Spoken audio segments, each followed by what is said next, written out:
시청자 여러분 안녕하십니까? 뉴스 리듬을 시작하겠습니다. 어제 경기 김포 통진읍에서 아프리카 돼지열병 감염이 의심됐던 농가가 확진 판정을 받았습니다. 오늘까지 총 감염 지역이 13곳으로 늘어났는데 정부는 집중 감염 지역으로 확인된 경기 김포와 파주 관내 돼지들을 전량 살처분하기로 했습니다.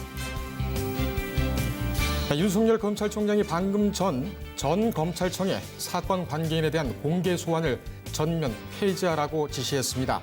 뉴스 분석에서 자세히 전해드리겠습니다. 이와 함께 어제 8시간 검찰에 출석해 조사를 받은 조국 법무부 장관의 부인 정경심 교수에 대한 조사 내용도 함께 전해드리겠습니다.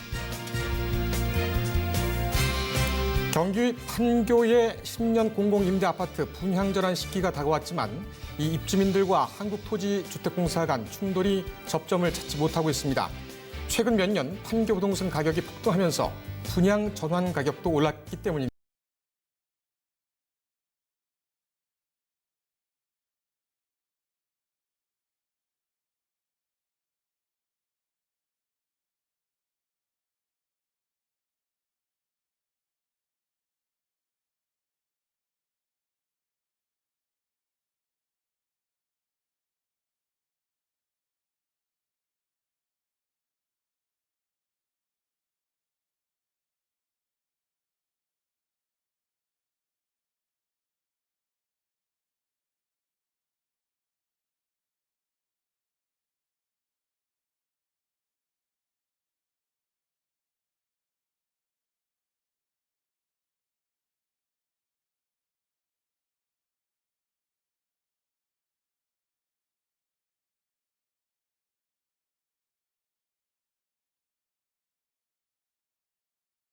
우선 아프리카 돼지열병 상황부터 알아보겠습니다. 취재기자 연결하겠습니다. 강명현 기자. 네, 예, 안녕하세요. 지금 방금 농림축산부의 브리핑이 끝났죠. 현재 상황이 어떻게 정리되고 있습니까? 네, 어제 경기도 파주와 김포에서 아프리카 돼지열병 2건이 추가로 확인됨에 따라 확진 농가는 13곳으로 늘어났습니다. 이날 오전에는 인천 옹진군 백령면에서 ASF 의심 신고가 추가로 들어왔습니다. 한동안 잠잠했던 아프리카 돼지열병이 경기 북부를 중심으로 빠르게 확산되자 정부는 경기 인천 강원에 발령했던 일시 이동 중지 명령을 이날 오전 3시 30분부터 6일 오전 3시 30분까지 48시간 연장하기로 했습니다. 아울러 지난 주말 한반도를 지나간 태풍 미탁의 영향으로 소독 효과가 낮아진 만큼 가용 자원을 총동원해 소독 작업을 진행한다는 방침입니다. 예, 정부가 파주와 김포 네 군데로 지금 감염 지역이 확인이 되고 있는데 발병농장 3km 밖에 있는 그 돼지들까지 모두 숨에서 살충을 한다 이런 발표가 나왔어요. 지금 상황과 그 이유는 뭡니까? 네, 정부는 파주와 김포에서 아프리카 돼지열병 4건이 연이어 발생함에 따라 발생농장 반경 3km 밖 돼지에 대한 수매와 예비 살처분을 진행하기로 했습니다. 현재 AS 발병 농가의 3km 이내 돼지를 모두 살처분하고 있는데 ASF 발병이 집중된 파주와 김포에서 방역을 강화하는 차원입니다. 우선 오늘부터 8일까지 관내 90kg 이상의 비육돈을 대상으로 수매를 진행합니다. 수매희망 양돈 농가는 신청서를 관할시에 제출한 뒤 통보받은 출하일에 지정 도축장에 출하하면 됩니다. 농가에서 수매를 신청하면 정밀검사를 거쳐 이상이 없는 경우에만 출하가 가능하고 도축장에서도 추가 검사를 통해 안전한 돼지만 비축한다는 방침입니다. 수매 단가는 아프리카 돼지열병 발생 전 5일간 도매시장 평균 가격이 적용됩니다. 수매 완료 후에는 파주와 김포 내 나머지 돼지 전량에 대해 예비 살처분을 진행하기로 했습니다. 아울러 연천군에서도 발생농장 반경 10km 내 돼지를 대상으로 수매와 예방적 살처분이 추진됩니다. 예, 지금 감염 지역이 13곳으로 늘어나고 파주와 김포가 집중 감염 지역으로 의심이 되면서 더 이상 확산을 막아야 되겠다. 이런 정부의 특단 조치로 보입니다. 어제 또 연천군 비무장지대에서 야생 멧돼지 폐사체 이걸 발견했는데 여기서 돼지열병 바이러스가 검출됐죠. 또 군은 지금 비무장지대 일대에 야생 멧돼지를 보면 살처분하라 이런 지시도 내려간 것 같아요. 네, 전날 환경부는 우리 측 남방 한계선에서 북쪽으로 약 1.4km 지점에서 발견된 야생 멧돼지 폐자체에서 ASF 바이러스가 검출됐다고 밝혔습니다. 남측 철책은 과학과 경계 시스템 구축으로 DMZ에서 남측으로 이동이 차단된 반면 북측 철책은 우리처럼 견고하지 않아 야생동물 이동이 가능한 것으로 정부는 파악하고 있습니다. 정부 당국은 육로를 통해 전파됐을 가능성은 여전히 낮게 본다면서도 모든 가능성을 열어두고 조사와 예찰을 강화하겠다는 입장입니다. 예, 강 기자 수고했습니다. 네, 감사합니다. 예, 지금까지 농림축산식품부에서 정책부 강명현 기자였습니다. 예, 다음 소식입니다. 사모펀드 및 딸대학 표창장 위조 의혹 등을 받고 있는 조국 법무부 장관 아내 정경심 동양대 교수가 어제 검찰에 소환돼 조사를 받았습니다. 장시간 조사가 예상됐지만 건강 문제로 8시간 만에 끝났습니다. 검찰은 추가 소환할 방침입니다. 한편 검찰은 정 교수를 소환 조사하면서 불법 횡령 혐의를 받고 있는 조 장관 오촌 조카 구속됐죠. 결국 어제 재판에 넘겼습니다. 우선 저희가 준비한 리포트부터 보시고 뉴스 분석에서 이어서 얘기를 나눠보겠습니다. 정혜영 기자입니다. 조국 법무부 장관의 오촌 조카가 재판에 넘겨졌습니다. 서울중앙지검 특수 2부는 어제 횡령, 업무상 배임 등의 혐의로 조모 씨를 구속 기소했습니다. 이번 수사가 시작된 이후 조 씨는 조 장관의 부인 정경심 동양대 교수에 이은 두 번째 기소자입니다. 조 씨는 펀드 운용사 코링크 프라이빗 에쿼티 자금을 횡령하는 등 72억 원을 유용하고 사채로 인수한 주식 지분 50억 원을 자기 자본으로 허위 공시한 혐의를 받고 있습니다.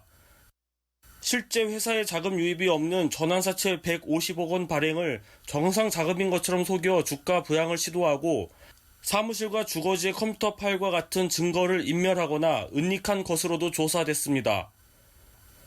검찰이 수사에 착수하자 외국으로 도피한 것으로 알려진 조 씨는 지난달 14일 인천국제공항에서 체포됐으며 같은 달 17일 영장심사를 거쳐 검찰에 구속됐습니다. 이후 검찰은 코링크 프라이빗 에쿼티와 이 회사의 투자를 받은 웰스 CNT, 익성 등 여러 업체를 압수수색하고 관련자들을 불러 조사했습니다. 검찰은 조 씨의 사모펀드 의혹에 연루된 것으로 의심받는 정경심 교수도 비공개로 소환해 조사했습니다. 검찰은 조 씨에 대해 이번에 기소한 혐의 외에도 다른 정황을 포착한 것으로 알려졌습니다. 이에 대한 추가 수사도 진행될 예정입니다. 뉴스토마토 정혜원입니다. 예, 이어서 조국 법무부 장관 가족들의 각종 의혹 등에 대해서 얘기 나눠보겠습니다. 법조팀 정혜용 기자 나왔습니다. 자, 정 기자. 어제 결국 정 교수가 소환이 됐군요. 그 전에 우선 직구제국 넘어가야 할 것이 처음에 검찰은 정 교수를 공개 소환하겠다. 이렇게 밝힌 바는 없었지만 1층 로비를 통해서 들어오는 것은 다른 피의자와 같다라고 얘기했죠. 네. 하지만 돌연 비공개, 더군다나 휴일에 공휴일에 불러드렸고 오늘 방금 전이죠?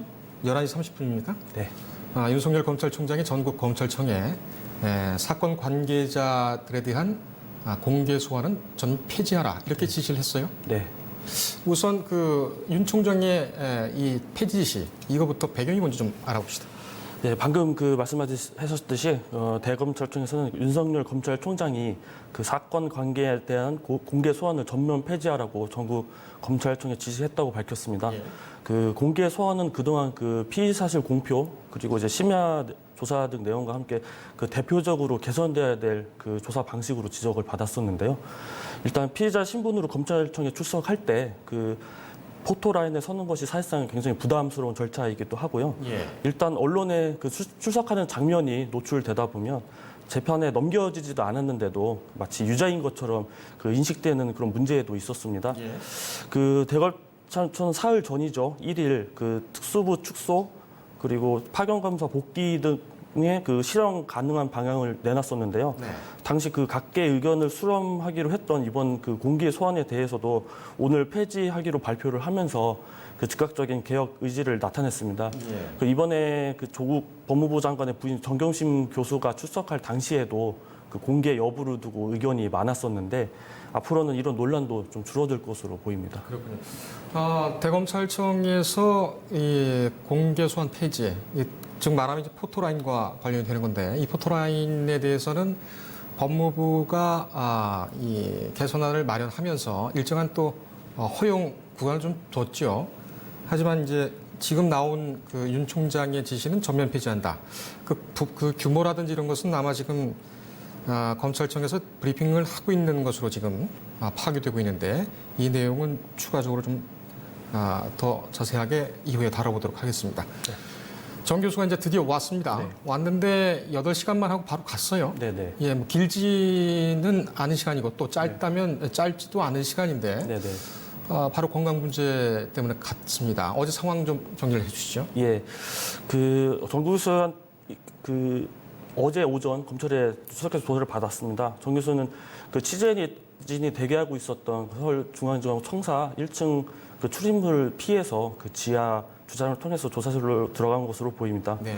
그동안 말씀하셨듯이 검찰은 그 1층 출입문을 통하는 것이 원칙이다라고 말을 하면서 사실상 그 공개 소환을 예고를 했었습니다. 예. 근데 그 이달 들어서는 그 소환하는 방식을 바꾸는 방향을 검토를 했고요. 네. 결국 비공개로 결정을 했습니다. 검찰은 우선 그 정 교수의 건강에 대한 우려를 고려를 했고요. 지난달 23일에 자택을 압수수색할 당시에도 그 119를 부를 정도로 그 건강 상태가 좋지 않았던 걸로 알려졌습니다. 예. 무엇보다도 그 국민적 관심이 너무 고조되다 보니까 그 불상사가 발생할지도 모른다는 우려를 검찰이 가장 고려를 했는데요.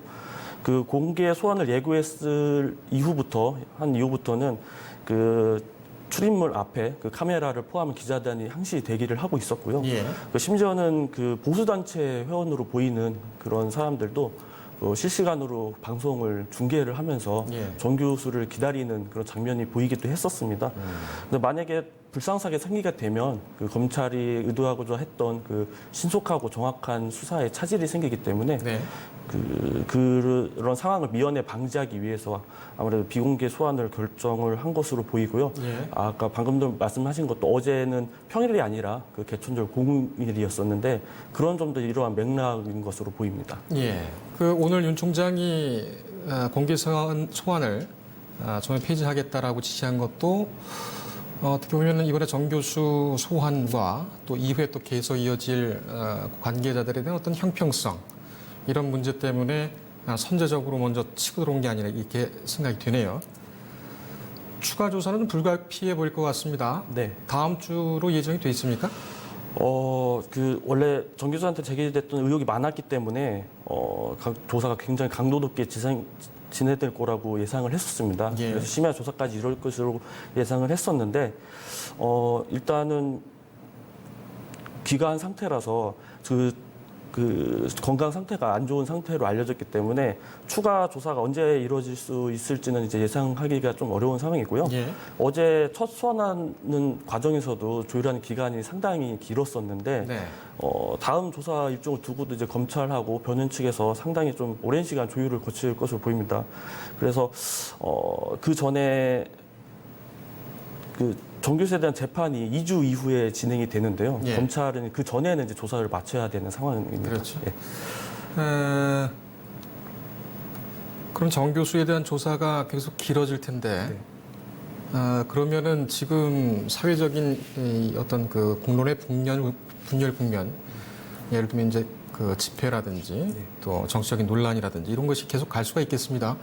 결국은 정경심 교수가 적극적으로 수사에 협조를 해야 이 국면이 일단은 좀 일단락 낼 수 있겠다 이렇게 볼 수가 있겠네요. 네. 알겠습니다.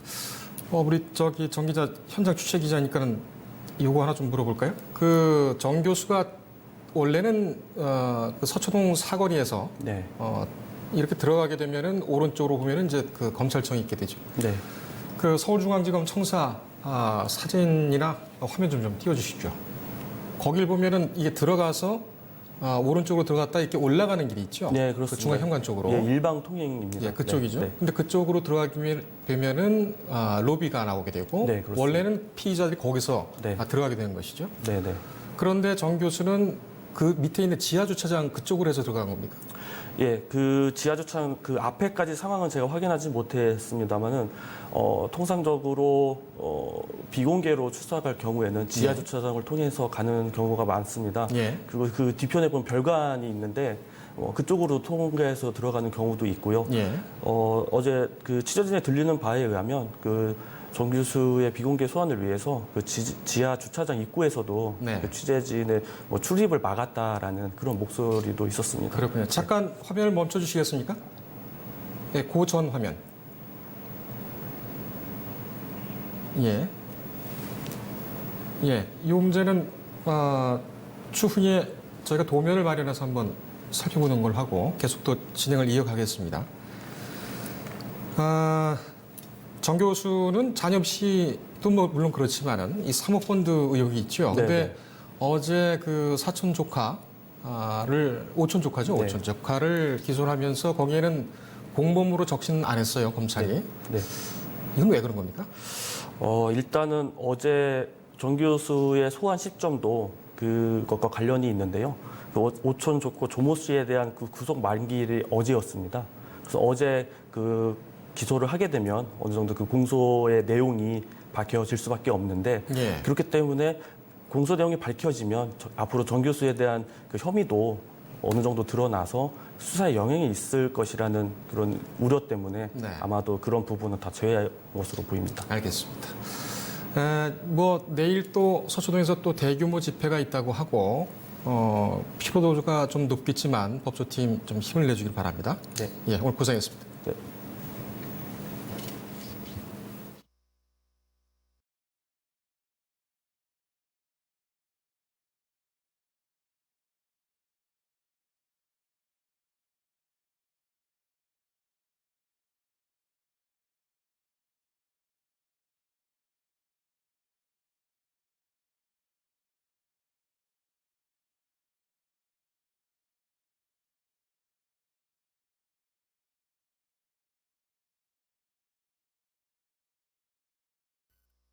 예, 경기도 판교의 10년 공공임대아파트 분양 전환 시기가 바로 앞으로 다가왔습니다.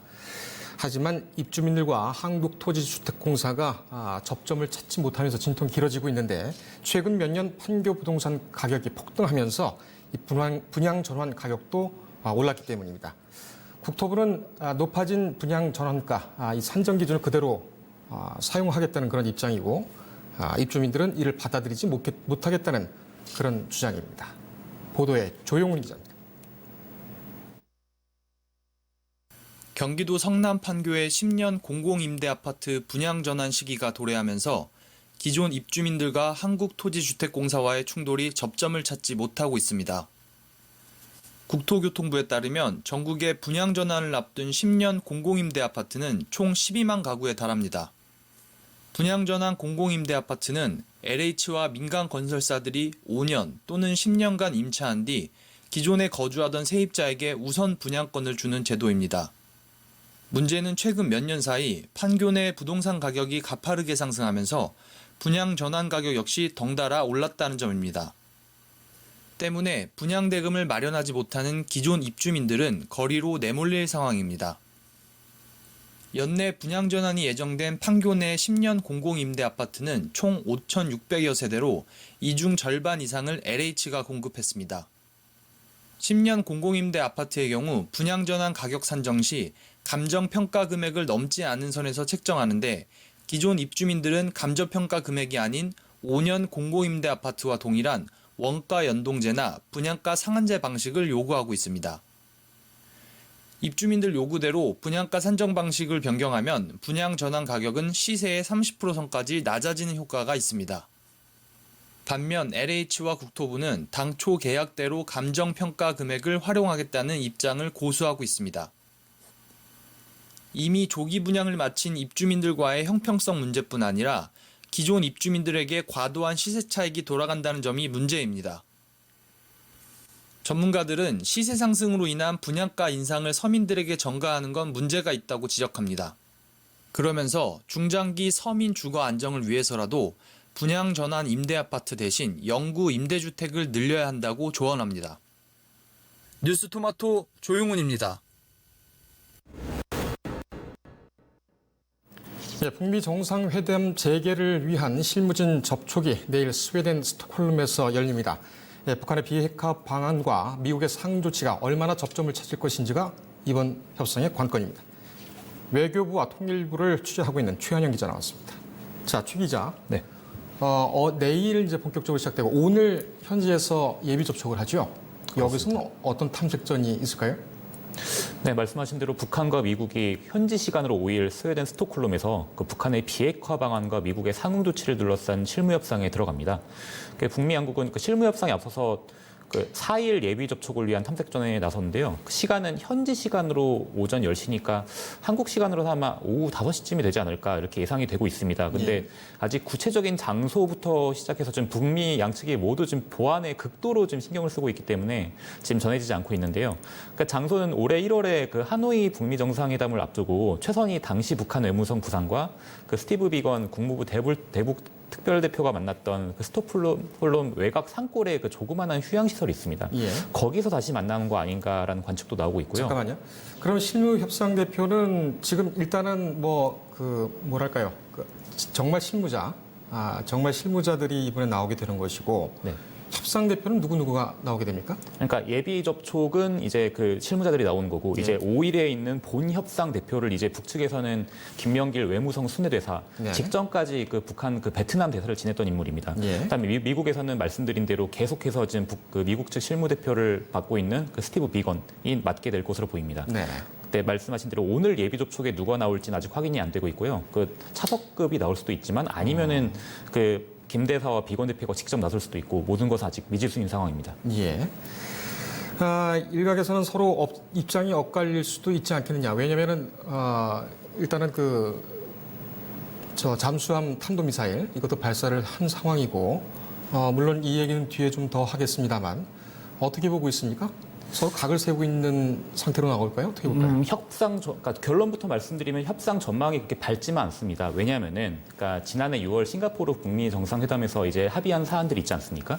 이제 완전한 비핵화, 새로운 관계 수립, 그다음에 한반도 평화 체제 구축 이거를 놓고 2월달 하노이 북미 정상회담에서 그 구체적인 사안을 더 이제 어떻게 풀어갈 것인가 방법론을 논의하려고 했는데 노딜로 끝나버렸습니다. 예. 그래서 그 이후에 어떤 생각의 변화가 있느냐. 근데 지금 지난 2월부터 7개월이 흘렀지만 북미 모두 그 비핵화 접근법에 대한 지금 입장이 크게 바뀌었다. 예. 그런 징후는 좀 찾아볼 수가 없습니다. 예. 왜냐하면 그러니까 구체적으로 이제 그 당사자들의 말씀을 들어보면 그 최선희 제1부상이 최근에 미국의 그 새로운 계산법을 들고 오라. 그래서 최선희 외무상 같은 경우에는 그 하노이 노딜로 끝났을 때 그 하노이 그 멜리아 호텔 그 심야 인터뷰를 통해서 그 본인들의 최고 지도자 그 김정은 위원장이 약간 좀 미국의 계산법에 되게 당황해하는 듯한 반응을 보였다. 그런 식으로 좀 분위기를 전환하기도 했고 아하. 최근에 새로운 계산법을 들고 오라면서 그렇지 않으면 협상이 파국을 맞을 것이다. 예. 그런 취지의 경고를 했는데요. 네. 북한이 원하는 그 새로운 계산법은 풀이를 해보면 자신들의 비핵화 조치와 그다음에 미국이 내놓을 상응 조치를 좀 쉬운 것부터 단계적으로 합의 혹은 이행해 나가자 이걸 말합니다. 그런데 미국은 생각이 좀 다르거든요. 예. 미국은 비핵화의 최종 상태가 무엇이냐. 그다음에 또 그 일각에서 말하는 북한의 비핵화와 조선반도 비핵화의 개념 합의가 안 돼 있다는 것부터 시작을 해가지고 그런 거에 대한 합의를 포함해서 앞으로 어떻게 이끌어갈 것이냐 포괄적인 합의를 해야 한다라는 태도를 보이고 있어서 이게 좀 북한의 단계적 합의와는 좀 차이가 있습니다. 그래서 이것에 대한 합의가 도출이 된다면 그 일각에서 제기하는 연내 3차 북미 정상회담 논의도 본격적으로 진행할 수 있지만 아직 상황을 그렇게 낙관할 수만 없는 상황이다. 이렇게 요약할 수 있겠습니다. 예. 얘기 나온 김에 좀 확인하고 가겠습니다. 북한이 이해하고 있는 완전한 비핵화와 미국이 요구하고 있는 우리나라도 같은 입장이겠습니다만 요구하고 있는 완전한 비핵화 양쪽 어떤 내용이고 어떤 차이가 있습니까? 간단하게 좀 설명을 해 주시죠. 북한 같은 경우에는 그 지난 1992년에 그 우리 측과 노태우 정부 당시 맺었던 한반도 비핵화 공동선언이라는 게 있는데요. 예. 그 전에는 조선반도 비핵 지대화라는 주장을 했고 결국에 궤는 비슷합니다. 그러니까 그 한반도 내에 뭐 핵무기 배치 뭐 그런 것들이 없어야 하며 주한미군 철수 그런 요소까지 끌고 오거든요. 그러니까 한반도 지역 전체 내에서 어떤 본인들의 본인들을 위협할 수 있는 모든 위험 요소를 제거해야 된다. 그것이 본인들이 말하고 있는 조선반도 비핵화고요. 네. 우리 정부와 미국이 말하고 있는 것은 결론적으로 북한의 비핵화입니다. 북한 너희들이 갖고 있는 핵, 미사일 그런 것을 핵 무력이라고 하는데 그런 것들을 포기하고 이제 비핵화의 길로 가면은 너희들에게 밝은 미래를 보장해 주겠다. 그런 개념적인 차이가 아직 합의가 안 돼 있고 우리 정부에서도 그거를 인정을 하고 있습니다. 뭐 지난 올해 초에 그 조명균 통일부 장관이 이제 국회에 나와서 했던 말을 보면은 예. 자유한국당에서 그러니까 개념적인 합의가 된 것이 아니지 않느냐고 물어보니까 조 장관, 당시 장관이 그렇다. 그래서 그것은 앞으로 좀 합의를 해 나가야 될 과정이다. 그래서 약간 미완의 과제로 넘겨놓은 그런 상황입니다. 예. 그러면은 이번에 실무 협상에서 가장 큰 쟁점 역시 비핵화에 대한 이해입니까? 뭘로 보십니까? 이번 협상에서 가장 큰 쟁점은 그렇습니다. 아까 말씀드리다 말았는데요. 예. 아까 그 싱가포르 북미 정상회담에서 완전한 비핵화와 새로운 관계 수립, 한반도 평화 체제 구축의 이행 방안을 논의를 했고, 그 다음에 하노이 협상에서 그 방법론을 마련을 해야 되는데 그것에 대해서 돌파구가 열리느냐, 아니면 이대로 좌초되느냐를 결정하는 분수령이 될 것으로 보입니다. 그러니까 여기에 대해서 좀 한 가지 좀 설명을 드리자면은 미국의 인터넷 언론 복수라는 매체가 있는데요. 그 매체가 지난 2일에 그 보도한 내용을 좀 약간 설명을 드리겠습니다. 예. 미 행정부가 그 북한과의 실무 협상을 앞두고 영변과 기타 핵시설 폐쇄에 대한 대가로 북한에 대한 그 석탄, 섬유 수출 제재를 한 36개월, 그 3년간 유예죠. 중단이라기보다는 유예하는 방향을 마련했다고 보도를 했는데 예. 이게 어떻게 보면은 하노이 정상회담 당시 북한이 말했던 영변, 그다음에 뭐 영변이라고 했지만 모든 영변 체제 그다음에 플러스 알파까지 얹어서 북한이 요구하고 있는 대북 제재 유예를 어느 정도 수용 가능하게끔 카드를 맞춰간 것이다라는 해석이 가능하거든요. 예.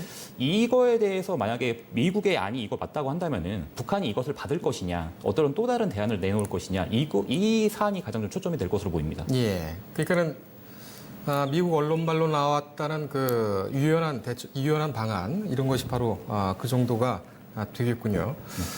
그런데 미국 내에서는 지금 트럼프 대통령의 대북 정책 이것은 어떻게 판단을 하고 있습니까? 혹시 취재가 됐습니까?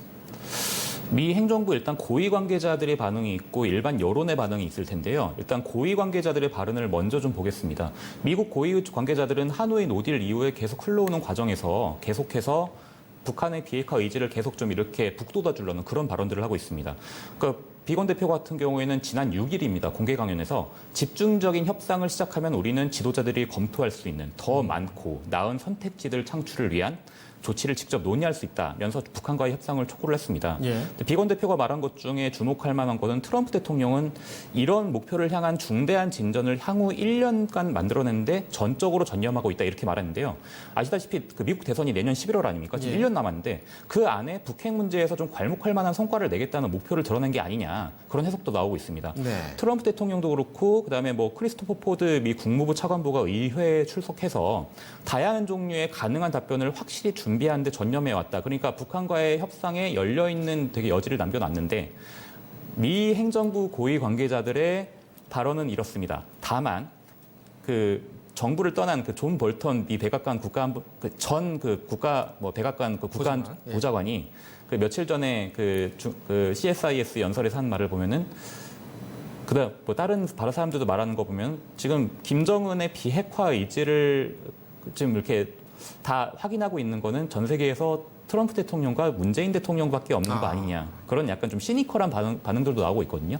아까 서두에 말씀드렸던 북한 비핵화와 조선반도 비핵화 개념 합의가 되지 않은 거. 그다음에 과거에 북한이 육자회담이나 기타 등등 그 합의들을 합의하고 되게 좀 물은 그런 역사들이 있기 때문에 그거에 대해서 되게 좀 회의적으로 바라보는 것이 아닌가. 그런 의구심도 미국 일반층 사이에서는 그런 의구심도 들고 있습니다. 그렇군요. 존 볼턴은 요즘 어떻게 지낸답니까? 존 볼턴 보좌관은 말씀드린 대로 지금 존 볼턴 보좌관이 해임된 지가 이제 한 보름 정도밖에 되지 않습니다. 근데 존 볼턴 보좌관 같은 경우에는 되게 특이했던 게 트럼프 대통령이 트위터를 통해서 해고하지 않았습니까?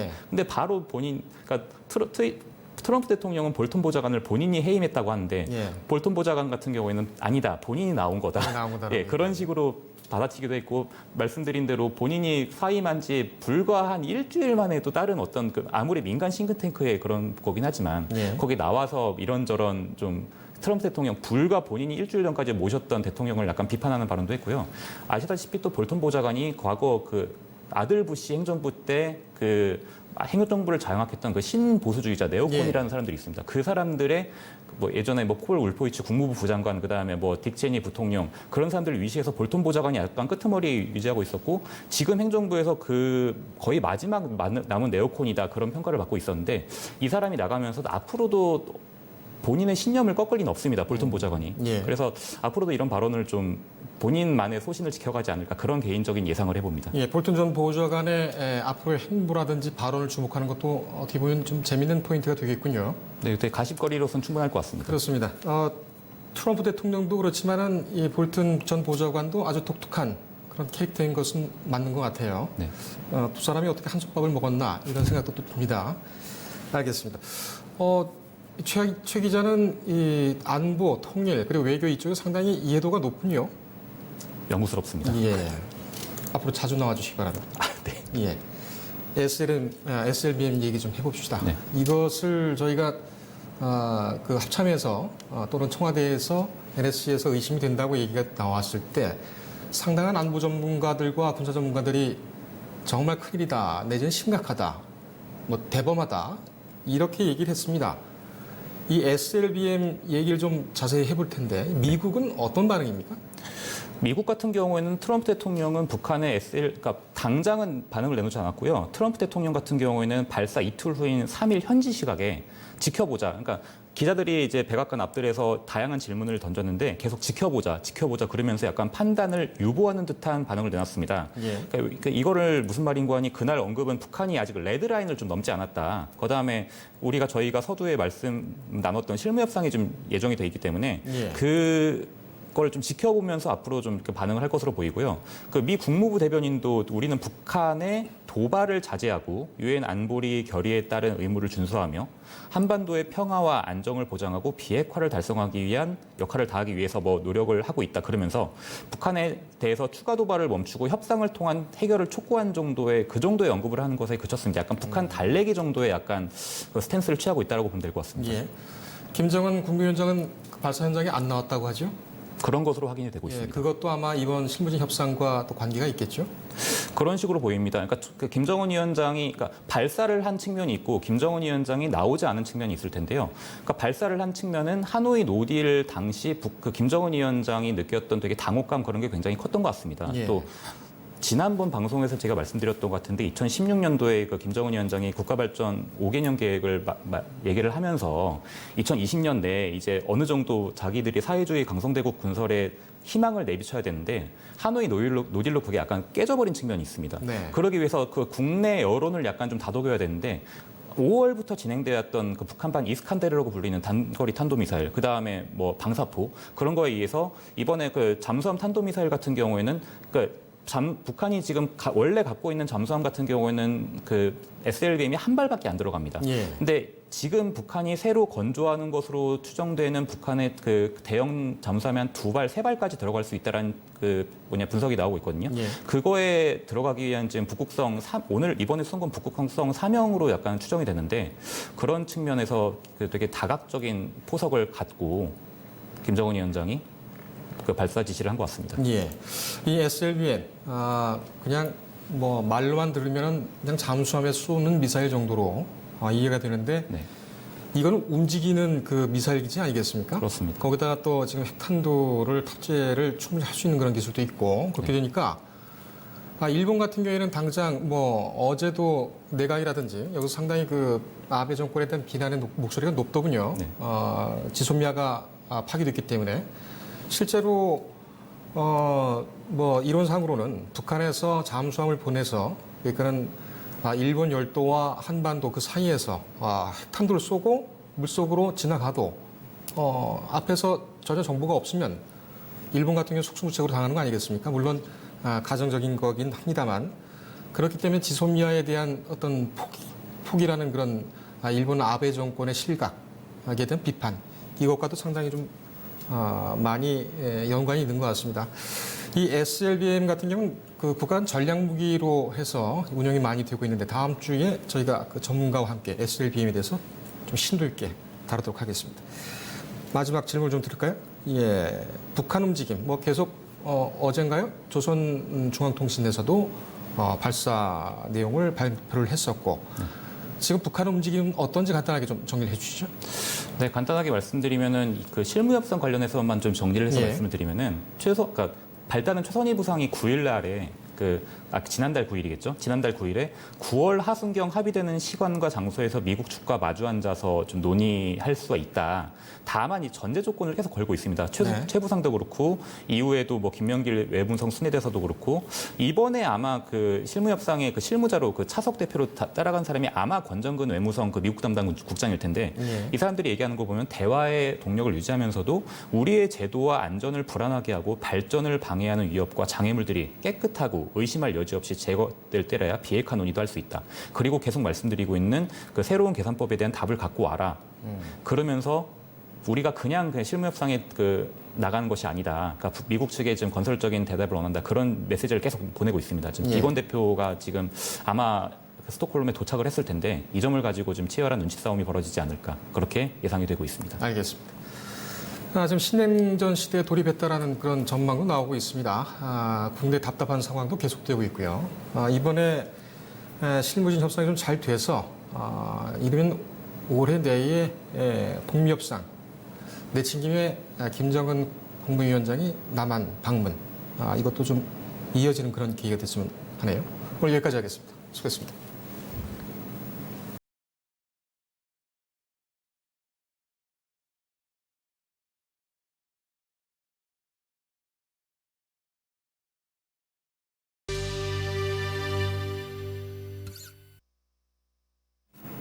예, 한국자동차기자협회가 선정하는 올해의 차 1차 후보 총 28대가 결정됐습니다. 국산은 현대차 신형 소나타, 수입차에서는 BMW 7 시리즈 등입니다.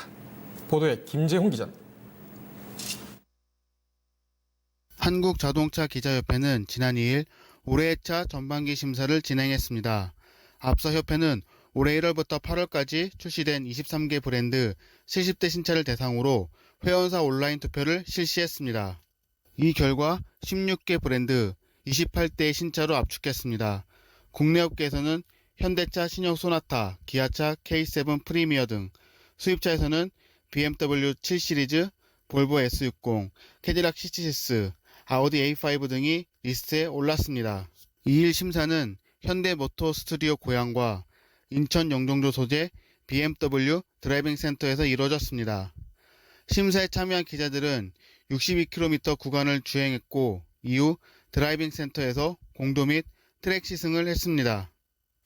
2020 올해차 선정을 위해서 영종도 BMW 드라이빙 센터에서 많은 기자들이 참석해서 종일 시승 테스트를 했습니다. 예전에는 1년에 한 번 시승 테스트를 했는데 올해부터 더 인정하고 객관적인 평가를 위해서 전반기 한 번, 후반기 한 번 나가서 더 종합적인 평가를 기하습니다. 한국자동차기자협회는 내년 1월 국내 최고의 차를 뽑는 올해의 차 시상식을 개최할 예정입니다. 8월 이후에도 뛰어난 신차들이 대거 출시되는 만큼 치열한 경쟁이 예상됩니다. 뉴스토마토 김주영입니다.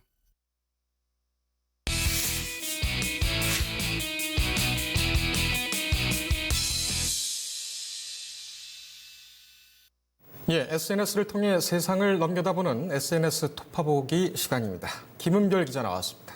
김 기자, 네. 오늘은 어떤 소식 가져왔습니까? 네, 어제 광화문 집회가 크게 열렸었죠. 여야의 각자 반응을 가져왔고요. 그리고 두 번째로는 태풍 피해가 있었던 트위터의 소식을 좀 가져와 봤습니다. 예. 두 가지입니까? 네, 두 가지입니다, 오늘은. 아무래도 광화문 집회 소식이 좀 크다 보니까 내용이 좀 깁니다. 그래서 두 개를 띄웠군요. 네, 그렇습니다. 예, 광화문 집회 상황부터 한번 볼까요? 네, 어제 서울 광화문 광장에서 정확히 한국당의 공식 명칭으로는 문재인 정권의 헌정유린 중단과 위선자 조국 파면 촉구 광화문 규탄 대회가 열렸습니다. 예. 경찰 추산으로는 20만 명인데요. 실제 추산으로는 한 40만 명 정도라고 생각을 하시면 될 것 같습니다. 이를 두고 여야가 계속해서 페이스북에 이제 글을 올리고 있는데요. 먼저 여당부터 살펴보시겠습니다. 이 박주민 의원은 많게는 400명, 적게는 100명을 동원하고 지역의 보수단체들도 참석하도록 독려하며 참석한 결과에 대해서는 사진 등으로 보고하라. 이런 내용을 올리면서 한국당의 당내 협조문을 올렸습니다. 그리고 박홍근 의원은요, 이 광화문 집회의 실체가 사실상 자유한국당이 주도하고 극우 기독단체와 수구 보수단체들이 떠받드는 과거 기득권 연합 세력이 일말의 성찰은 없이 내란 선동과 같은 주장을 퍼붓는 자리였다. 이렇게 비판을 했습니다. 그리고 또 소병훈 민주당 의원은요, 진정한 제1야당이라면 광화문 광장이 아닌 태풍 피해 현장에 있었어야 된다. 이런 식의 발언을 했습니다. 예. 지금 뭐 국감기간이긴 합니다만 네. 혹시 민주당에서 태풍 피해 현장에 내려간 의원들이 있습니까? 제가 정확히 모두 살펴보지는 못했고요. 잠시 후 소개는 해드릴 텐데 관련해서 대통령의 발언 정도는 있었습니다. 예, 알겠습니다. 계속하시죠. 네, 야당 측을 좀 보시겠습니다. 한국당 의원들은 좀 부풀리기식의 언행을 하고 있는데요. 예. 홍준표 전 한국당 대표는 광화문에서 서울역까지 간선도로 골목길조차 꽉 메운 300만 국민 여러분이라고 아예 못 박아서 이렇게 300만이라고 이야기를 했고요. 예. 홍 전 대표는 이 친북좌파 정권에 대한 국민적 분노가 얼마나 하늘을 찌르고 있는지 가늠해 볼 수 있는 절호의 기회였다라고 말했습니다. 예. 또 황교안 한국당 대표는 국민주권 선언의 날이었습니다. 라며 문재인 대통령의 붕당의 지도자가 아닌 대한민국 대통령으로 돌아와야 한다고 주장을 했고요. 예. 그리고 바른미래당 측에서는 이준석 최고위원이 좀 소신 발언을 했는데요. 집회 규모는 300만, 이거는 거짓말이라며 200만에 대한 대응이고 실제로는 40만에서 50만 정도 된다고 말을 했습니다. 예.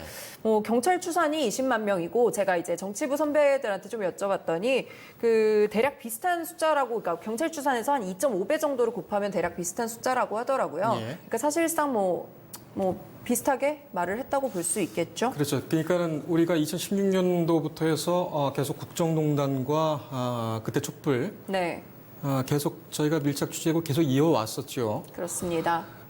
그런데 어제 나온 거는 그 서초동 집회보다는 조금 많았습니다. 많게 네. 보이더군요. 우리 12차선이고 서초동 그 사거리 쪽은 8차선이기 때문에 네, 아무래도 그렇습니다. 좀 인원이 그렇고 특히 무엇보다도 자유한국당 측 네. 지지자인지는 모르겠습니다만 자유한국당의 주장과 같은 주장을 하는 그런 국민들이 나온 집회 중에는 역대급이 아닌가, 가장 많지 않나 이렇게도 생각이 돼요. 네, 저도 좀 그렇게 생각을 하는 게 어제 지하철을 탔더니 실제로 이제 그런 피켓을 들고 있는 좀 어르신들을 좀 몇 분 볼 수 있었습니다. 예. 실제로 보기도 했고요. 그리고 또 어쨌든 간에 처음 열렸던 건 검찰개혁 시위가, 그러니까 시위라고 저희가 크게 부르는 것들은 대부분 이제 서초동에서 먼저 열렸고 그다음에 이제 한국당에 열렸으니까 또 내일 또 열리지 않습니까? 네. 그럼 그 부분을 보면은 내일은 좀 더 서초동 때보다는, 그러니까 지난번에 있었던 시위보다는 조금 더 인원이 많을 것 같아서 한번 지켜봐야 하지 않을까 싶습니다. 내일 혹시 집회 나갑니까?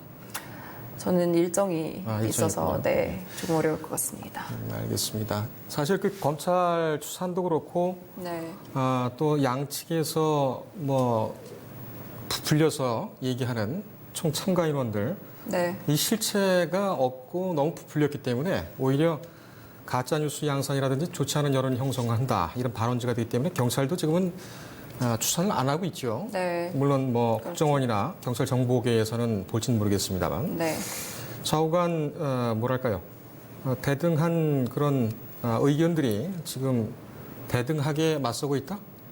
물론 이제 그렇죠. 집회에 참석 안 하신 국민들도 많으시니까 그렇습니다. 하지만은 어느 쪽이 중요하고 어느 쪽이 중요하지 않다. 둘 다 똑같은 국민의 민심이니까요. 알겠습니다. 네. 다음은 뭡니까?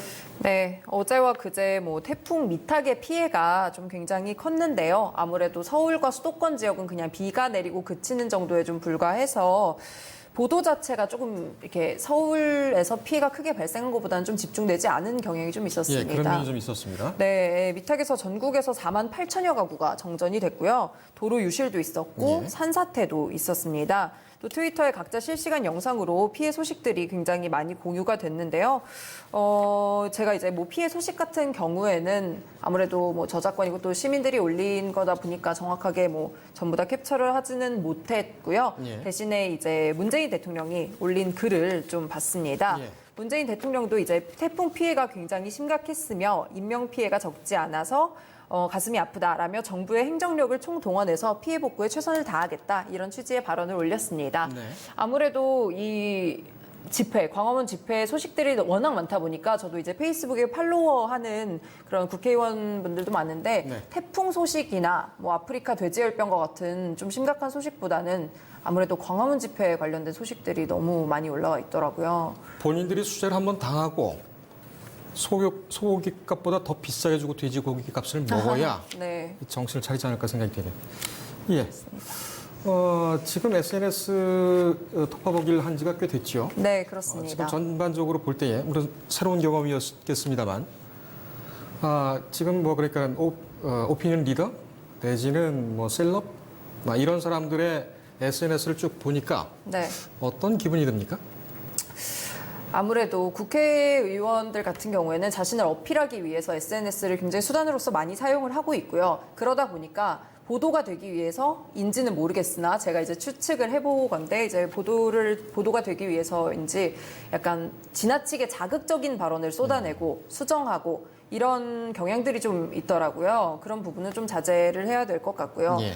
또 아무래도 조국 법무부 장관의 이제 사태 자체가 좀 불거진 것이 뭐 예. 여러 가지 사건이 얽혀 있겠지만 또 조국 장관이 예전에 글을 참 많이 올리지 않았습니까? SNS에. 그런 부분들이 더욱 약간 비판의 여론을 더 확산시킨 게 아닌가 이런 생각도 들고요. 예. 혹시 오늘 그 정경심 교수 페북도 한번 봤습니까? 네, 제가 살펴보긴 했는데 특별히 눈에 띄는 글은 제가 오전 중에 확인했을 때는 없었는데 예. 현재는 확인이 올라왔는지 잘 모르겠네요. 예. 네. 방금 저도 확인을 해봤는데 아직 네. 올라온 것은 없는 것으로 보입니다. 네. 오히려 응원하는 글들이 또 많이 올라왔군요. 그렇습니다. 예, 응원하는 글들이 굉장히 많이 태그가 되어 있더라고요. 예. 그리고 또 이제 타 방송에서 그 조민 씨가 또 나와서 인터뷰를 예. 한 게 있지 않았습니까? 그래서 보조리어도 상관없다. 네. 엄마가 하지 않은 일까지 책임질까봐 그것이 두렵다. 네, 여론의 반전이 또 있겠다 이렇게 또 생각이 되네요. 네 그렇습니다. 알겠습니다. 고생했습니다. 예, 다음은 주간 코너 무비게이션 시간입니다.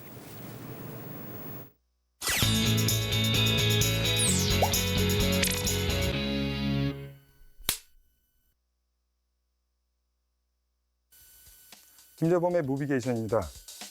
권선징악, 히어로 영화의 기본 명제입니다. 선은 이기고 악은 벌을 받는다. 하지만 대중들은 이 인물이 그리는 악에 대해서는 조금 다른 시선을 보입니다. 기원도 모르겠고 근원도 모르겠는 이 인물이 그리는 악과 그 검은 감정. 배트맨의 영원한 숙적. 지금까지 단 한 번도 그려지지 않았고 그릴 수도 없었던 이야기. 영화 조커입니다. 지난 8월 28일부터 9월 7일까지 열린 제76회 베니스 국제영화제에서 최고상인 황금사자상의 주인공은 영화 조커였습니다. 세계 3대 영화제 중 코믹스 원작이 최고상을 받은 것은 이번이 최초입니다. 조커는 우리가 익히 알고 있는 DC 코믹스 속 히어로 배트맨의 영원한 숙적입니다. 본명도 신분에 대한 자세한 정보도 전혀 알려진 바 없습니다. 그래서 조커는 혼돈의 공포라고 불리고 있습니다. 우리에겐 크리스토퍼 놀란 감독의 다크나이트 시리즈 속 고 히스레저의 광기 어린 조커의 모습이 가장 유명합니다. 호아킨 피닉스가 주연을 맡고 미국식 막장 코미디 행오버를 연출한 토드 필립스 감독이 메가폰을 잡은 조커의 몇 가지 코드를 짚어보겠습니다. 조커는 DC 코믹스 세계관 속에서 등장하는 여러 빌런 중에 한 명입니다. 하지만 가장 완벽하고 가장 악독한 인물로 그려져 왔습니다. 영화적으로는 잭 니콜슨, 히스레저, 자레드 레토가 지금까지 조커를 연기한 바 있습니다. 이번에 호아킨 피닉스가 그리는 조커, 앞선 배우들이 그린 조커와는 전혀 다릅니다. 지금부터는 약간의 스포일러가 포함된 내용이 있습니다. 아서플렉이란 이름의 한 남자. 고 당시의 사람들은 그를 두 가지의 시선으로 바라봅니다. 우선 아이들은 그를 별것 아닌 우스꽝스러운 존재의 삼육광대로 여깁니다. 예고편에서도 공개된 장면입니다. 우리의 기억 속에 자리한 그에게 흠씬 두들겨 맞은 아서. 동료들은 그에게 못된 놈들이라며 아서를 위로합니다. 하지만 아서는 그저 아이들일 뿐이다며 대수롭지 않게 여깁니다. 반면 어른들은 그를 교묘하게 이용합니다. 아서가 고용된 업체의 사장은 그를 하나의 도구로 여깁니다. 영화 조커는 이미 극장에서 개봉을 했습니다. 이 영화에 대한 다양한 해석을 담은 내용들이 기사와 방송을 통해 쏟아지고 있습니다. 국내에서 열린 영화 조커 언론 시사회 이후 이 영화의 연출과 시나리오를 쓴 토드 필립스 감독은 라이브 컨퍼런스를 통해 국내 언론으로부터 여러 질문들을 받은 바 있습니다.